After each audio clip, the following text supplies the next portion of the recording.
Bonjour, morning brief du 1er novembre 2018.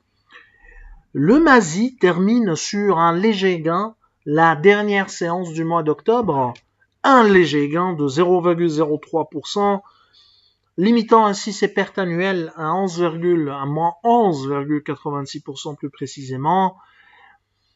Après donc 5 séances de baisse consécutives, la bourse de Casa reprend des couleurs, façon de dire.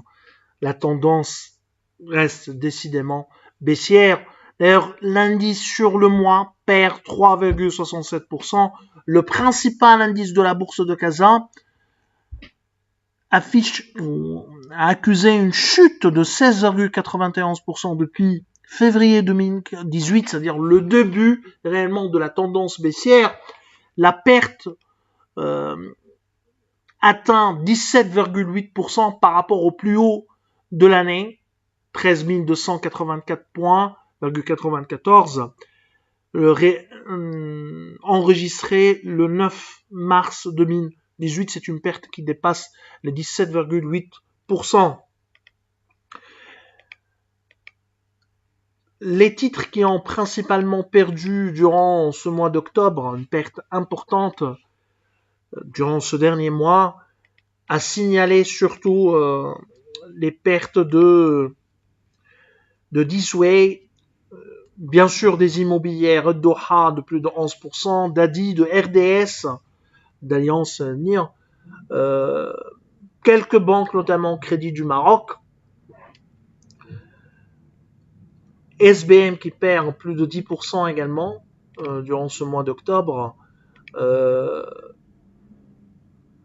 a signalé, pour ce qui est du côté des hausses, surtout la hausse de HPS, plus de 12% de hausse, mais également Saham Assurance avec une hausse de 11%, mais rien de particulier pour les autres. Il y a eu essentiellement des titres dans le rouge avec une volatilité qui a été moins importante par rapport au dernier mois, mais la tendance baissière est encore une fois confirmée durant ce mois d'octobre. Pour cette dernière séance du mois d'octobre, il y a eu du volume à plus de 150 millions de dirhams, dont 71 millions sur BCP et 23 millions de dirhams sur Résidence d'Al Saad, à Tisaret al-Maghreb, presque 12 millions de dirhams de volume.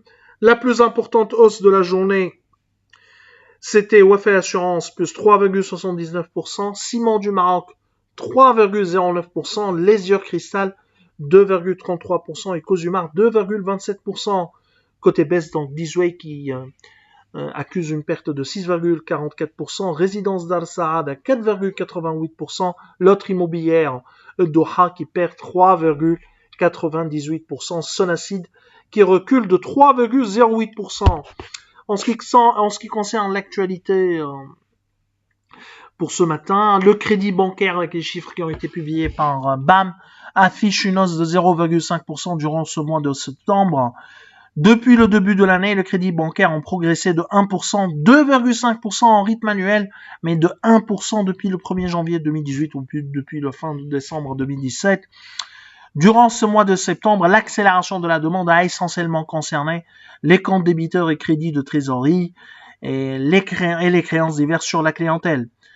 Par ailleurs, la qualité d'actifs des créances s'est détériorée davantage depuis le début de l'année, suite à la hausse des crédits ou des créances en souffrance de 3,1% depuis le début de l'année. Crédit immobilier, 2% de perf de year to date de hausse depuis le début de l'année, donc crédit à l'habitat de 2,6%, une relance timide de la demande dans l'immobilier, notamment en ce qui concerne le retail, c'est-à-dire les ménages, le crédit à l'habitat. Par contre, les crédits aux promoteurs immobiliers, il est en baisse de 0,5% depuis le début de l'année.